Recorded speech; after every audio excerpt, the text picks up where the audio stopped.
अस्सलाम वालेकुम dear students, कैसे हैं आप सब। उम्मीद करता हूं कि आप सब खैर आफियत से होंगे। तो आज के दिन हम डिफरेंशियल ज्योमेट्री के रिलेटेड किस्टोबल सिंबल को देखेंगे।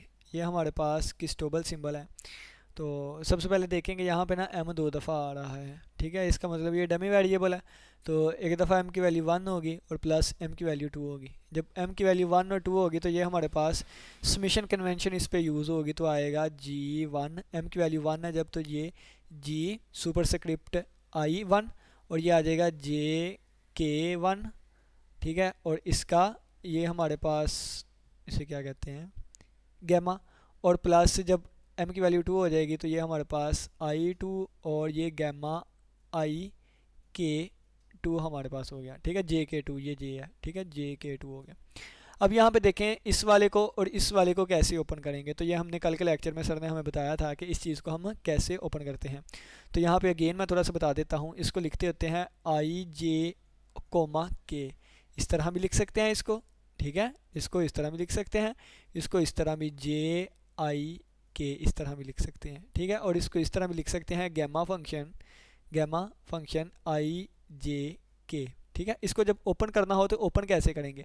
तो ये आ जाएगा हमारे पास 1/2। अब देखें आई है ना, तो बटे में करली यू आई लिख देंगे। बाकी क्या बच गया हमारे पास जे के, तो करली जी जे के आ जाएगा। प्लस अब देखें दूसरे वाला जे है तो ये हमारे पास आ जाएगा करली यू जे, और ऊपर क्या आ जाएगा करली जे, यहाँ नीचे आ गया। तो बाकी क्या बचा, आई के बच गया, तो जी आई के बच गया, जी आई के। और प्लस, और अब यहाँ पे माइनस आएगा। ठीक है, अब वहाँ यहाँ पे माइनस आएगा और करली यू के आ गया। ठीक है, अब के यहाँ पे आ गया, बाकी आई जे बचे तो करली जी आई जे आ गया। ठीक है, आई और जे आ गया हमारे पास। तो ये हमारे पास इसका फार्मूला होता है। तो इसके ज़रिए हम इसको ओपन करेंगे। पहले मैं देख लूँ आपको चीज़ें नज़र आ रही हैं, तो नज़र आ रही हैं। चलें जी, आगे हम इसको कंटिन्यू करते हैं। ठीक हो गया, तो चलें जी। अब ये हमारे पास अगर आप देखें कि अगर यहाँ पे ना हम आई की यानी कि आई की वैल्यू अगर हम यहाँ पे 1 रख दें, आई की वैल्यू यहाँ पे अगर हम 1 रख दें तो ये हमारे पास बन जाएगा जे के और गैमा फंक्शन, ये हमारे पास i1 आ गया। और इज इक्वल टू आई की जगह पे जब 1 रखेंगे तो ये बन जाएगा g11 और गैमा फंक्शन jk1। ठीक है, और प्लस जी, अब आई की जगह पे 1 रख दिया तो ये 1 2 आ गया। और इसी तरह ये हमारे पास बन गया जे के टू बन गया। ठीक हो गया। अब हम पीछे एक पढ़ के आए थे क्या, यहाँ पे आपको मैं ना कलर चेंज करके बताता हूँ। ये चीज़ें भी कल के लेक्चर में सर ने हमें बताई हुई थी सारी। क्या कि G11 जो है किसके इक्वल होता है, ये हमने बताया भी था, R1.R2 के इक्वल होता है, R1.R2। और इसको हमने ई का नाम दिया था। ठीक है, और G12 की बात करें तो ये R1.R2 के इक्वल होता है और ये हमारे पास F के इक्वल होता है। इसी तरह अगर G21 की बात करें तो ये R2 डॉट R1 होगा, और R2.R1 और R1 डॉट R2 यानी कि ये दोनों चीज़ें आपस में इक्वल सेम होती है। तो इसका आंसर भी F के इक्वल आ जाएगा, ये भी हमारे पास F के इक्वल आ गया। और G22 की बात करें तो ये हमारे पास R2.R2 आ जाएगा, जिसको हम G से ज़ाहिर करेंगे। ठीक है, और इसकी मदद से हमारे पास एक मैट्रिक्स बन जाएगा। वो मैट्रिक्स होगा G(i)j is equal to G11। ठीक है, G12, G13, G21 और G22। और इसका अगर मैं डिटर्मिनेंट लूँगा तो इसके डिटर्मिनेंट को G से ज़ाहिर किया था और इसका डिटर्मिनेंट आ जाएगा G11। ठीक है, G11, G12 और G21 और G22। और जी ये वाली चीज़ें किसके इक्वल हैं, यहाँ पे मैं स्क्रॉल करके आपको बताता हूँ। ये वाली चीज़ें G11 किसके इक्वल है, ई के, ये चीज़ F के इक्वल है। ठीक है, और 21 भी F के इक्वल है, 22 G के इक्वल है। जब इसका मैं डिटर्मिनेंट लूँगा तो मेरे पास G इक्वल आ जाएगा, यहाँ से G इक्वल आ गया ई जी। डिटर्मिनेंट कैसे ऊपर करते हैं, ये वाली चीज़ माइनस ये वाली चीज़। ठीक है, तो ये हमारे पास आ जाएगा ई जी माइनस एफ स्क्र। ठीक है, तो ये जी की वैल्यू आ गई। जी क्या है, ये हमारे पास डिटर्मिनेंट है। ठीक है, डिटर्मिनेंट है। तो चलिए जी यहाँ पे आ जाए स्टार्टिंग पे। तो ये हमारे पास G11 किसके इक्वल होगा, G11 किसके इक्वल होगा। तो अब ये हम पढ़ के भी आए थे कि G11 किसके इक्वल होता है, G12 किसके इक्वल होता है। ठीक है, तो पहले हम इस चीज़ को ना ओपन कर लेते हैं। अब ये देखें, हमने कल के लेक्चर में ये भी डिस्कस किया था कि अगर इसका हम क्या लें, इन्वर्स, ठीक है, इसका अगर हम इन्वर्स लें तो अगर इसका हम इन्वर्स लेंगे तो वो जी आई जे का इन्वर्स आ जाएगा जो कि इसके अर्जेंट ओवर मोड के इक्वल होगा। अगर इसका अर्जेंट की बात करें तो अर्जेंट हमारे पास किसके इक्वल आता है, इनकी जगह चेंज कर दें, इनकी अलामत चेंज कर दें, ठीक है। तो जब जगह चेंज करेंगे तो ये हमारे पास बन जाएगा G22 G11, इनकी जगह चेंज कर दी और इनकी अलामतें चेंज कर दी, ठीक है, इनकी अलामतें चेंज कर दी। तो ये हमारे पास अर्जेंट आ गया और अर्जेंट बटा डिटर्मिनेंट, डिटर्मिनेंट किसके इक्वल आया है, जी के इक्वल आ गया है, तो बटे में आ जाएगा जी, ठीक है। ये सारा कल के लेक्चर में किया था लेकिन आपको अच्छे से समझ आए, मैं दोबारा इसको करके दिखा रहा हूँ, ठीक हो गया। अब आगे देखें कि 1/g साइड पे आ गया और ये वाली चीज़ हमारे पास आ गई G22 और G-G12 और ये आ गया -G21 और ये आ गया G211, ठीक है, 11। और अगर इसकी बात करूँ तो इसके इन्वर्स को मैं जी एल एम के से शो कर लें या एल के से, जिससे मर्जी शो कर लें, तो एल एम से शो कर देता हूँ, ठीक है।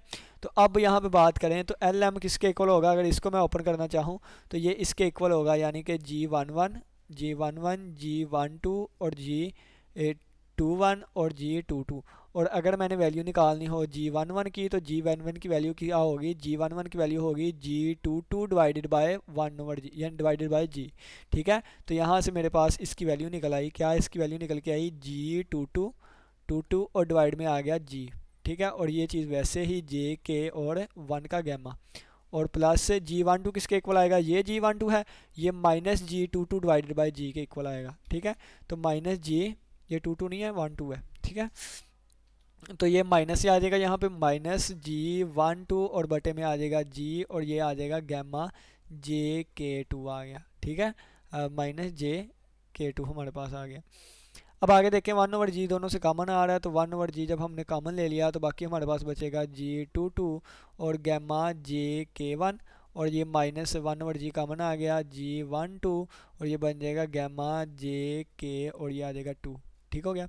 अब यहाँ पे थोड़ा सा गौर करें, जिसको मैंने इसका जी का नाम दिया था ना, जी का, ठीक है, इसको हमने किसका नाम दिया था, जी का नाम दिया था, ये हमारे पास एच स्क्वायर के इक्वल भी होता है, यानी कि यही चीज़ हमारे पास एच स्क्वायर के इक्वल भी होती है। तो 1/g का मतलब क्या होगा, 1/h, तो ये 1/h स्क्वायर बल्कि, ठीक है, क्योंकि जी एच स्क्वायर के इक्वल है ना, 1/h स्क्वायर आ जाएगा और यहाँ पे आ जाएगा G22 और गैमा JK1 और -G12 और गैमा JK2 आ जाएगा हमारे पास, ठीक है। अब ये देखें, अब इसको आगे प्रोसीड करते हैं।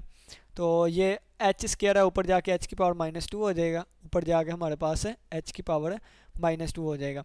अब इसको ना हम एक्सपेंड करने लगे हैं, देखें ये आ गया हमारे पास G22 वैसे ही, इसको ओपन करने लगे हैं। कैसे ओपन करना है ये मैंने ऊपर लिखा हुआ है, ठीक है, ये मैंने ऊपर लिखा हुआ है।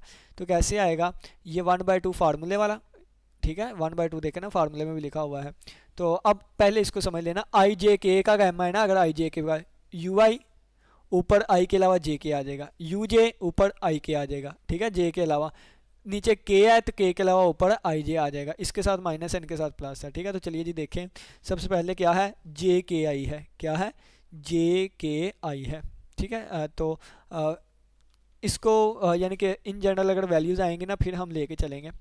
यहाँ पे आप देख लें, एक मिनट, ये इसको मज़ीद छोटा करते हैं, ये किसके इक्वल है, 22, तो G22 किसके इक्वल था, ये हमारे पास G22 किसके इक्वल है, G22 किसके इक्वल है, एक मिनट कितने गया, ये देखें यहाँ पे मैंने लिखा हुआ है, मैं स्क्रॉल करके बताता हूँ, ये देखें G22 किसके इक्वल है, कैपिटल G के इक्वल है। तो इसकी जगह पे क्या आ गया, कैपिटल G और ये आ गया JK1 आ गया और माइनस G12 किसके इक्वल है, G12 किसके इक्वल था, F के इक्वल था और ये आ गया हमारे पास -F गैमा फंक्शन IK2 हमारे पास ये वाली चीज़ आ गई। अब देखें, अब IJK की वैल्यूज़ पर, IJK की वैल्यूज़ पर, यानी कि यहाँ पे हम IJK की कुछ भी वैल्यू पुट कर सकते हैं, I की वैल्यू 1 या 2, ठीक है, J की वैल्यू 1 या 2, K की वैल्यू 1 या 2। तो इन वैल्यूज़ की बिना पे हमारे पास ये 8 पॉसिबिलिटीज़ बनेगी, 8 पॉसिबिलिटीज़। देखें ना, जब मैंने I की वैल्यू 1 फिक्स कर दी तो उस वक्त J की वैल्यू 1 हो सकती है, K की वैल्यू भी 1 हो सकती है। जब मैंने I की वैल्यू 1 रख दी, ठीक है, I की वैल्यू 1, तो J की 1 हो सकती है और K की 2 हो सकती है। जब I की वैल्यू 1 नहीं थी तो उस वक्त J की हमारे पास 2 हो सकती है, K की 1 हो सकती है, ठीक है। जब I की वैल्यू 1 नहीं थी, J की हमारे पास टू हो सकती है और के की भी टू हो सकती है, ठीक है। एक आई के हिसाब से ये वाली 4 पॉसिबिलिटीज़ आ गई, ठीक है। 4 पॉसिबिलिटीज़ ये, अगर मैं आई की वैल्यू 2 रख दूंगा, जब मैं आई की वैल्यू 2 रखता हूँ तो इस हिसाब से जो वैल्यूज़ चलेंगी वो देखें। दोबारा यही, जे अगर 1 है तो के भी 1, ठीक है। जे अगर 1 है तो के 2, जे अगर 1 है के 2, और अगर जे जो है ये 2 है के 1, तो अगर हमारे पास जे जो है ये 2 है और के भी 2, ठीक है। तो ये हमारे पास टोटल 8 पॉसिबिलिटीज़ बनेगी। तो ये हमारे पास 8 क्रिस्टोबल सिंबल्स आएंगे, ठीक है, यानी कि 8 ये आएंगे। तो वो आपसे कोई 2 पूछ सकता है एग्जाम में, कोई 3 पूछ सकता है, कोई 4 पूछ सकता है। तो आप अपनी मर्ज़ी से ना, वो ये भी कह सकते हैं अपनी मर्ज़ी के कोई 2, कोई 3, कोई 4 फाइंड करें। तो चलें जी, मैं वो वाला फाइंड करता हूँ जिसमें कीमत ले लेते हैं हम, जिसमें कीमत ले लेते हैं आई जो है हमारे पास 2 के इक्वल है और जे 1 के इक्वल है। आई 2 के इक्वल है और के जो है ये हमारे पास 1 के इक्वल है। हम ये वाली वैल्यू लेते हैं, ठीक है। हम ये वाली वैल्यू लेते हैं, ये जे है हमारे पास, ठीक है। जे हमारे पास 2 होगा, यहाँ पे जे हमारे पास कितना 2 होगा और के हमारे पास 1 होगा। तो ये वाली वैल्यूज़ हम यहाँ पे पुट कर देते हैं, ठीक है। तो ये भी हमारे पास जे ही चला आ रहा है, ये भी हमारे पास जे ही चला आ रहा है ऊपर से। ये जे है ना, हाँ जे था, ये देखें यहाँ पे लिखने में मिस्टेक हुई, जे आ गया हमारा। जे की वैल्यू 2 ली हमने, के की वैल्यू 1, और ये आई जे की जो आप बात कर रहे हैं ना, तो ये ऊपर आई भी लिखा हुआ है, ये आई 1 हो सकता है, 2 हो सकता है। तो यहाँ पे मैंने आई 1 लिया था, ठीक है। तो ये आई अगर 1 है तो उसमें से कोई केस उठाया, ये वाला मैंने केस उठा लिया, ठीक है ना, ये वाला मैंने केस आई 1 जे 2 के 1। तो ये आई 1 था और जे 2 है और के 1 है। अब इसको मैं आगे सोल्व करता हूँ, आगे प्रोसीड करता हूँ। तो देखिएगा कलर कहाँ पे गया, ब्लैक ले लेते हैं। देखें ये h की पावर -2, ठीक है, और यहाँ पे आ गया g वैसे का वैसे ही, और ये आ गया हमारे पास j की जगह पे 2, तो k की जगह पे 1, 2 1 1 माइनस f आ गया, गैमा फंक्शन हमारे पास है। j की जगह पे कितना आ गया 2, j की जगह पे 2 आ गया, k की जगह पे हमारे पास 1 आ गया, और ये साथ 2 वैसे का वैसे ही आ गया। अब इसको ओपन कैसे करेंगे मैंने आपको बताया हुआ है। तो चलिए जी देखें, h की पावर -2 और ये g और 1/2 फार्मूले का आएगा, ठीक है, वो ऊपर मैंने लिखवाया था। और ये हमारे पास क्या आ जाएगा, पहले 2 तो बटे में आएगा करली u2, बाकी 2 के अलावा 1 1 बच गया तो करली g1 1 आ जाएगा, ठीक है। प्लस अब करली, अब दूसरा 1 आ रहा है तो u1 आ जाएगा, दरमियान वाला 1 ख़त्म हुआ तो 2 1, तो करली g2 1, ठीक है। अब माइनस आएगा यहाँ पे करली u1, इसका भी u1 आएगा क्योंकि तीसरा u1 है, बाकी पहला 1 2 बचा तो ये आ जाएगा करली g पहला 1 2, ठीक है। तो ये वाली चीज़ हमारे पास आ गई। अब माइनस एफ 1/2 फार्मूले का, 1/2 फार्मूले वाला ऊपर, तो ये हमारे पास यहाँ पे आ जाएगा, पहले 2 आ रहा है तो बटे में करली u2 आ जाएगा, बाकी 1 2 बचा तो करली g1 2, और आगे प्लस ओवर करली, दरमियान में 1 आ रहा है तो u1 1 निकाल दिया, बाकी 2 2 बचा तो हमारे पास करली g2 2, और आगे माइनस आएगा और बटे में आ जाएगा करली u एंड वाला 2 है तो करली u2, और ये 2 एंड वाला गया तो ऊपर 2 1 बचा तो करली g2 1, ठीक है। ये वाली चीज़ हमारे पास बन गई। अब यहाँ पे देखें तो ये h की पावर -2 और ये 1/2 यहाँ से भी कॉमन, यहाँ से भी कॉमन, तो ये मैंने 2 कॉमन ले लिया, ठीक है। तो यहाँ पे बाकी क्या बचेगा, g मल्टीप्लाई बाय, अब देखें g11 किसके इक्वल होता है, तो ये ऊपर लिखा हुआ है g11 किसके इक्वल था, यानी कि मैं यहाँ से थोड़ा सा स्क्रॉल करके बताता हूँ। ये देखें g11 किसके इक्वल था, e के इक्वल था, तो ये हमारे पास आ गया e बटा करली u2, ठीक है, e ओवर करली u2। अब ये देखें e बटा करली u2, अब e का डेरिवेटिव पार्शियल डेरिवेटिव आएगा u2, ठीक है। u2 की वजह से इसका सबस्क्रिप्ट 2 आ जाएगा, ठीक है, u2 की वजह से इसका सबस्क्रिप्ट 2 आ जाएगा, ठीक है, सबस्क्रिप्ट। अब देखें प्लस, अब g21 किसके इक्वल है, 2 1 वाला देखें तो f के इक्वल है, और ये u1 के रिस्पेक्ट है तो f1 आ जाएगा, ठीक है। और माइनस 1 2 किसके इक्वल है, 1 2 भी f वाले के इक्वल है, और अब यहाँ पे u आ रहा है तो माइनस f1 आ जाएगा, ठीक है, माइनस f1 आ जाएगा। अब देखिए, अब माइनस f1/2 तो बाहर चला गया था, 1 2 किसके इक्वल है, 1 2 वाला हमारे पास देखें तो f के इक्वल है, तो f और नीचे u2 है तो 2 के रिस्पेक्ट डेरिवेटिव, तो ये हमारे पास u आ गया, और प्लस g22 तो 2 2 किसके इक्वल है, 2 2 g के इक्वल है, तो g और नीचे u1 है तो 1 आ गया, ठीक है। माइनस g21 तो 2 1 किसके इक्वल है, 2 1 भी हमारे पास f के इक्वल है, तो ये f और नीचे 2 है तो ये आ गया, ठीक है, ये वाली चीज़ आ गई। अब यहाँ पे देखें तो ये इसके साथ कैंसिल हो गया, ये इसके साथ कैंसिल आउट हो गया, तो हमारे पास बचा h की पावर -2/2 ठीक है, h की पावर -2/2 ये g और e2 बन गया और माइनस fg1 बन गया।